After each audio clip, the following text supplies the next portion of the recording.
अभी recently Modi ji US visit पे गए थे, तो इस विजिट का कंट्री पे पॉलिटिकल बेनिफिट तो बहुत सारा मिला होगा, मगर खास बेनिफिट जो इकोनॉमिक एंगल से क्या हुआ उस पे आज डिस्कशन करते हैं। मोदी जी यूएस में इंडिया के लिए क्या खास किया इस बार।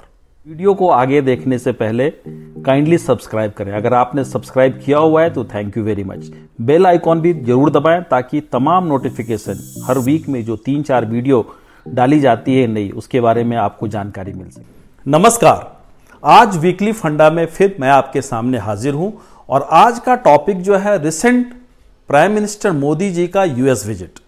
प्राइम मिनिस्टर मोदी जी अभी 22 से 25 सितंबर को यूएस गए थे और यूएस जाके उन्होंने बहुत सारी एक्टिविटीज की, बहुत सारी उनकी कमेंट्री भी आई, बहुत सारे बातें भी की और बहुत सारा पॉलिटिकल एजेंडा जो था उस पर उन्होंने काम किया। मगर आज का डिस्कशन जो हम लोग रख रहे हैं वो रख रहे हैं कि इकोनॉमिक बेनिफिट्स क्या मिलने वाला है, इससे हमारे देश को इकोनॉमिकली कोई बेनिफिट मिलने वाला है या नहीं। ऑफ कोर्स मोदी जी पिछले अगर 7 वर्षों का देखेंगे तो ये उनकी छठी विजिट थी, ये छठी बार यूएस गए थे।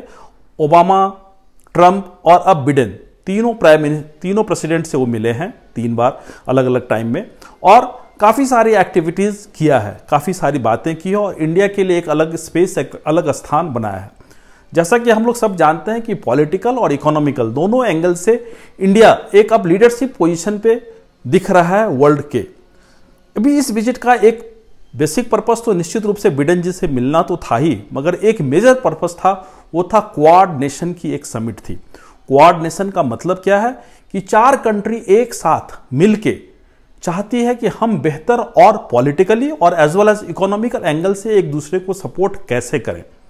ये 4 कंट्री हैं इंडिया के अलावा यूएस, ऑस्ट्रेलिया और जापान, और ये चारों कंट्री मिलके काफी सारी एक्टिविटीज प्लान कर रहे हैं। इस यूएस विजिट के दौरान ये चारों कंट्री के प्रीमियर टॉप पर्सन वहां आए और आपस में बैठ के ये इनकी समिट हुई। और इस समिट का पर्पस निश्चित रूप से चाइना के डोमिनेंस को तो न्यूट्रलाइज करना है ही, जो पॉलिटिकली और इकोनॉमिकली चाइना एक सुपर पावर बनते जा रहा है और धीरे धीरे पूरे के पूरे अपने इंडियन क्षेत्र को परेशान करने की कोशिश कर रहा है। उसको तो न्यूट्रलाइज करने की कोशिश तो थी, मगर इस क्वाड समिट का एक दूसरा एंगल और था कि आपस में ये चारों देश किस तरह से इकोनॉमिक एंगल पे बेहतर सहयोग करेंगे और सहयोग करके एक दूसरे को किस तरह से प्रोत्साहित करेंगे ताकि बिजनेस भी इनके आपस में, ट्रेड और बिजनेस बढ़े। जो अलग अलग टैरिफ्स हैं कंट्रियों के बीच में, बायलैटरल कंट्रियों के बीच में टैरिफ्स हैं, उसको किस तरह से रिड्यूस किया जाए। इस पे जो चर्चाएं हुई, इस पे जो बातें हुई हैं, उससे ये समझ में आ रहा है कि अगर ये सारी कुछ इंप्लीमेंट हो जाए, ये बायलैटरल टैरिफ कम हो जाए, तो निश्चित रूप से इंडिया की ओवरऑल इकोनॉमिक एक्टिविटीज इन 4 कंट्रियों के साथ बढ़ेंगी और उसमें एक इंडिया नेट बेनिफिशियरी होगा। तकरीबन उम्मीद की जा रही है अगर ये सारे के सारे बेनिफिट उठाए जाएं इकोनॉमिक एंगल से, तो सिर्फ और सिर्फ इस कारण से हमारी जीडीपी 0.2% के आसपास से बढ़ सकती है।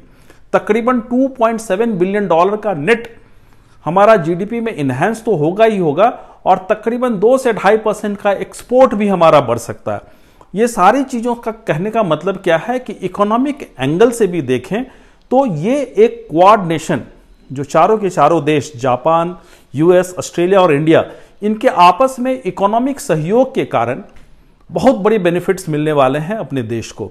और इस बार का पर्पस निश्चित रूप से हमारे प्राइम मिनिस्टर की यूएस विजिट का एक बहुत बड़ा पर्पस ये था कि पॉलिटिकली और मिलिट्री के एंगल से किस तरह से चाइना को न्यूट्रलाइज किया जाए, वो तो एक एंगल था ही, मगर आपस में भी किस तरह से ट्रेड को इन्हांस करके हम बेहतर इकोनॉमिक रोल में भी एक्सपोर्ट पे पर जो इंडिया की फोकस है इतनी अधिक, और खास के मोदी जी ऑलवेज एक्सपोर्ट के लिए की इतनी बातें कर रहे हैं, इतने सारे PLI स्कीम्स ला के दिए हैं, जिसका बेनिफिट भी आने वाले दिनों में क्वाड नेशन के माध्यम से मिल सकती है।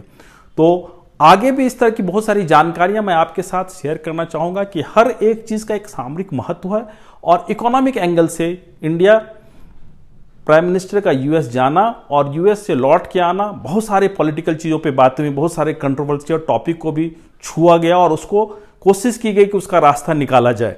जैसे कि कमला हैरिस से प्राइम मिनिस्टर की बातें हुई और उसमें भी एक जो अलग एजेंडा एक दिखता था कि कहीं कमला हैरिस का जो प्रीवियस रिकॉर्ड रहा है प्रो पाकिस्तानी, वो कहीं कम हो।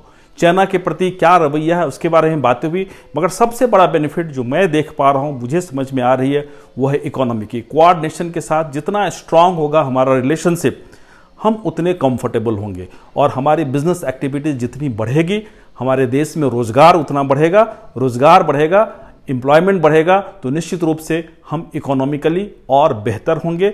जो हमारी डिपेंडेंसी है, हम जो इंपोर्ट नेशन कहलाते हैं आज भी, वो इंपोर्ट से हम एक्सपोर्ट नेशन में तब्दील हो सकते हैं।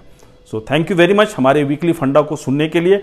आगे भी आपको इकोनॉमिक, इन्वेस्टमेंट और फाइनेंस रिलेटेड कोई भी इंफॉर्मेशन, कोई भी जानकारी चाहिए तो काइंडली आइए हमारे यूट्यूब पे कमेंट कीजिए और हम आगे भी यूं ही टाइम टू टाइम आपको लेटेस्ट इंफॉर्मेशन, अच्छी इंफॉर्मेशन देने की कोशिश करते रहेंगे।